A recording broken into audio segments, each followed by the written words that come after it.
Bonjour, nous sommes Anouk et Brice, infirmiers au sein de l'association hospitalière Sainte-Marie. Nous travaillons au CATTP Réhabilitation de Montélimar.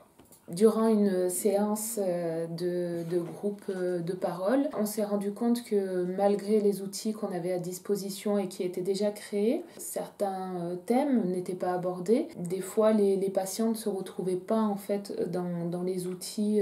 Et du coup, on a commencé à travailler avec eux sur un éventuel nouvel outil, nouveau jeu.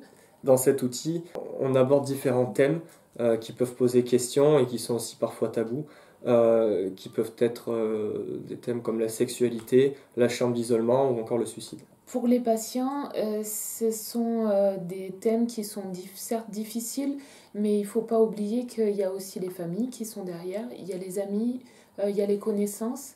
Rentrer dans la psychiatrie, c'est quelque chose qui est quand même compliqué pour tout le monde. Aujourd'hui, nous travaillons donc à l'élaboration d'un prototype.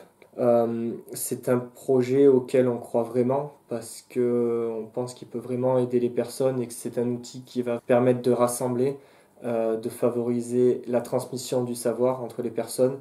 Voilà, à terme, on aimerait proposer aussi des extensions du jeu en se basant des retours qu'on pourra avoir aussi des différents partenaires qui auront pu l'essayer et proposer aussi des questions peut-être plus adaptées aux multiples prises en charge qu'il pourrait y avoir.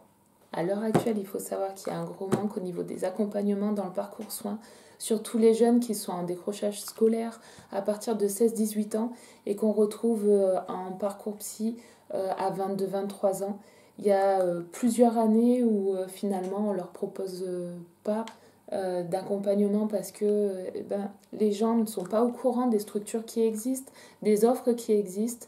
Euh, Avec ce jeu, on espère vraiment pouvoir emmener ce savoir et dans quelques années, que ces jeunes-là puissent être pris en charge directement à 18 ans, soient pas perdus et pas perdre toutes ces années de vie de solitude, de souffrance, d'isolement.